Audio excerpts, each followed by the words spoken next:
Welcome to Crimson Guitars, welcome to an experimental lute theory video.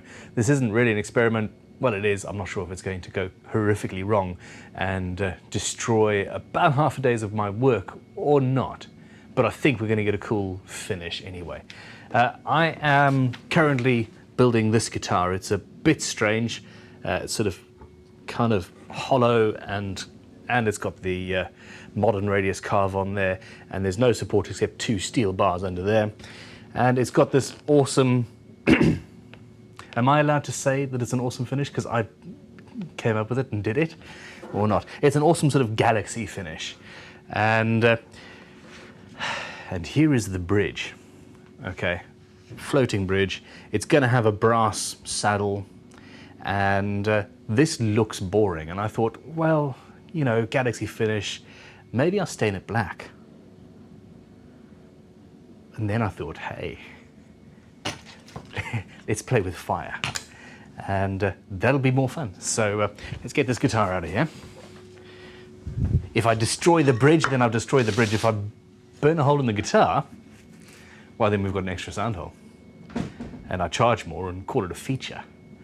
No, anyway, this is a little ceramic heat absorbing block thing. And I'm just going to very lightly scorch this. It's essentially similar to, I've done it on a neck before, which you've seen, I think. We've burnt, we actually sell the Descendant series of guitars, a burnt series of them, and they're quite fun. But anyway, let's get a close-up and see what happens. I sincerely hope I don't destroy this. Let's go for a little bit of a burst.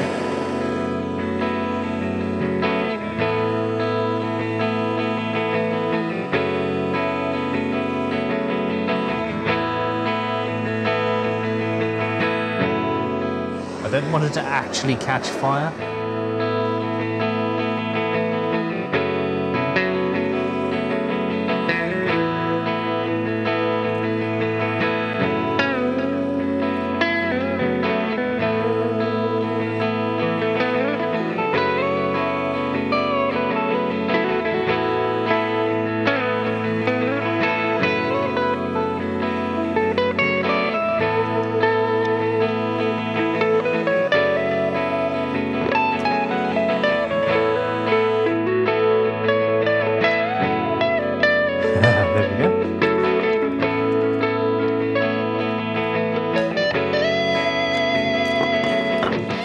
Okay, so the time has come.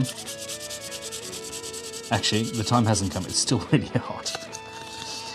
But hey, what this should do is actually make this particular piece of wood a little bit more stable. I did get rid of some of the minerals and crystalline structures, etc. inside the wood have now gone.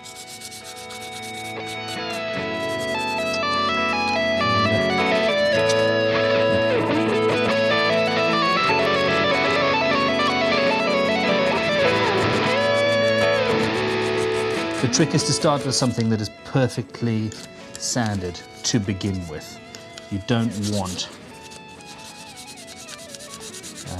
yeah, preparation is key. It's the same as any other finish.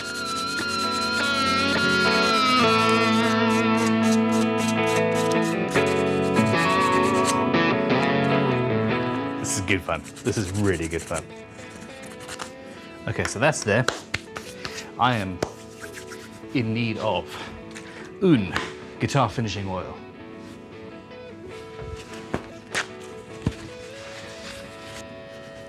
We had some fantastic tools delivered today that were made by somebody else that were finished in our oil, and then shellac on top of it.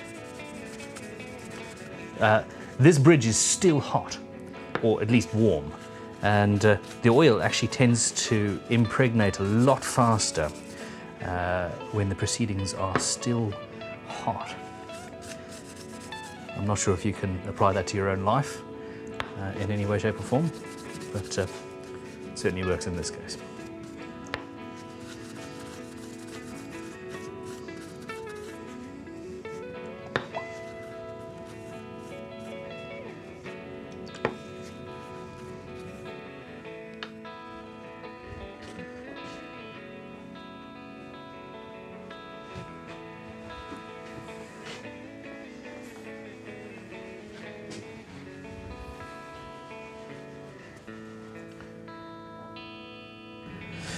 So what I have here is a completely hollow instrument. It has a modern radius carve, so it's got a curve, but it also, from about here, it hollows down internally, and there's no support. This is actually a relatively flexible top. In fact, I'm not sure if it's going to possibly implode when I put tension on it. We'll see. What I want to do is have 6 steel rods poking out over here, and then essentially the strings will slide down. Where's the string? Here's the string. Let's have a look. So this is I think a 2.5mm rod, and the ball end from the string sits on it, and because it's going to be in the body there, it's actually going to be relatively strong, and I thought that would look rather nice. So that's what we're going to do. First of all, I need to work out where these need to be, and I'm going to have the string spacing the same as is on this piezo saddle. As a side view, side point, this is a Lancashire pattern pair of dividers. They are one of my favourite tools ever made, because they're cast or created out of a single piece of steel, including the spring. So the blacksmith would have to hammer that, create the spring, and then it's all just one piece. I adore them. I'm unashamed. So just lining that up by eye.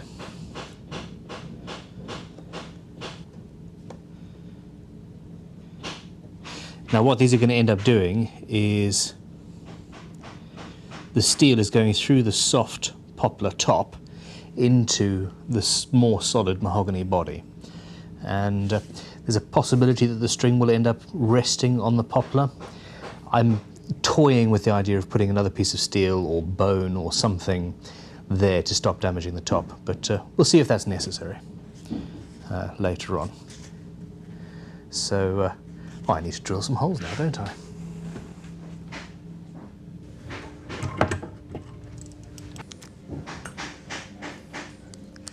Continuing the old vintage tool bent, this is my one of my favourite drills. It's a sort of 1870s Miller's Falls #1. Anyway.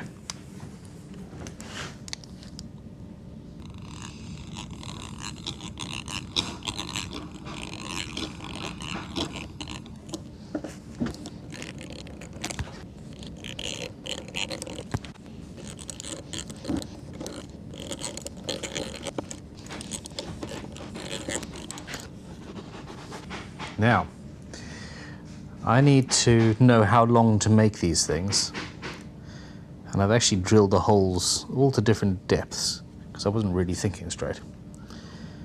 So, stick a guitar string in the hole, find out what the depth is, and then I've got how long I need to make my insert.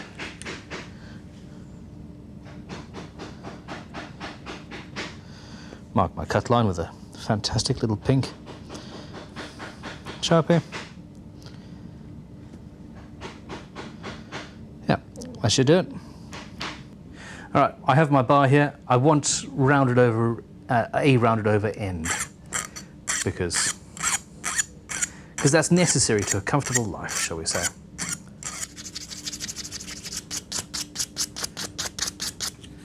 And we'll do. I don't want to go down to a buffing machine or anything like that. This is a strop with buffing compound on it. Ha ha! Look at that. Okay. Lateral thinking. Basically, I'm filming this video because I thought it would be interesting, but what I really want to do is get strings on this damn guitar. I always struggle right at the end of the guitar build. I just want to see it finished because I want to see if it's going to, well, survive the stringing process, for one. But I didn't need to go down and use a buffing machine because this worked. So onwards and into a little vise. And then, rather awkwardly, hold it in place. And then I've also, by eye, worked out how big the ferrule is.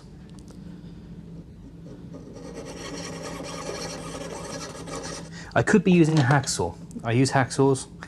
Lancashire pattern hacksaw, similar to the Lancashire pattern dividers earlier. But I find that you get a much cleaner cut on tube and round rod with a jeweler's saw. So there we go. It's time to hammer it in.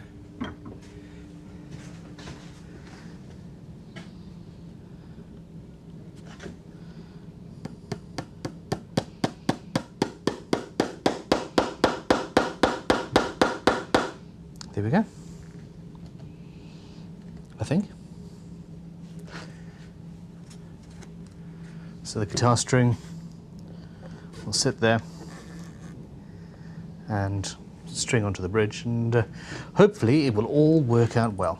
What I need to do now is make 5 more because there's 6 strings on a guitar, and this is the route I've gone. So I'm going to do that. I'm not going to bother filming the process, and we will reconvene and see if this guitar is actually going to function as designed, or if it's going to totally implode on me and require a rebuild. There really is a strong possibility that that's going to happen. So, well, let's see. I like living on the edge.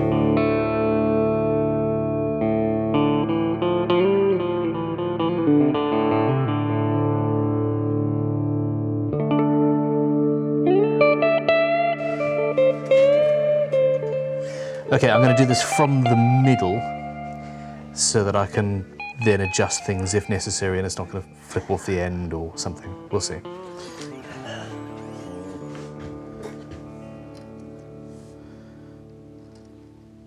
Ooh, hold on.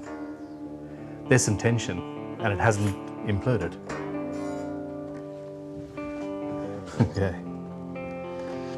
Okay, we have 1 string on, we're going to do the others. Let's see if this guitar explodes or not. Actually tuning it up, I'm a little nervous.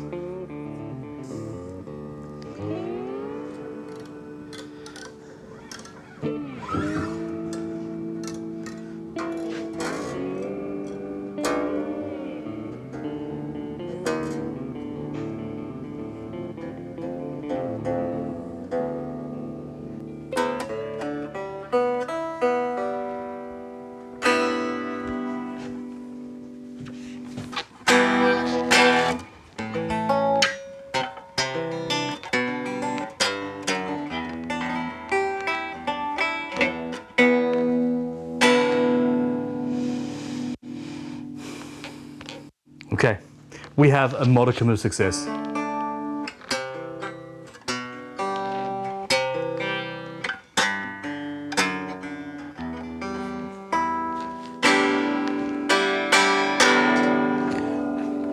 That's actually relatively loud. So I need to play around with this bridge now for a bit, but it works. It lives, it breathes.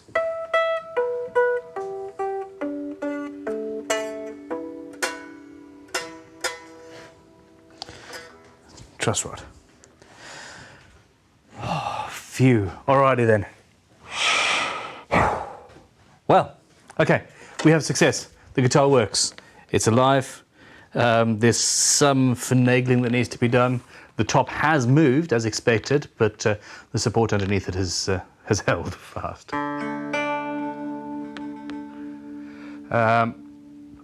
And that's all I'm going to say for now. This video was supposed to be about that, and that works. I never doubted that that would. So whether you like the look of it or not, I don't know. I do. And there we go. We're done. Thank you for watching. Please click like and subscribe. Do not forget to support our Patreon if you can in any way, shape or form. We really do appreciate that. If not, send questions in, ask us things, and check out crimsonguitars.com if you fancy a custom guitar built in this design using slightly more stable top wood, then yeah, I'm your man. Fun times. I'll see you guys soon. I need to go have a lie down. That was stressful.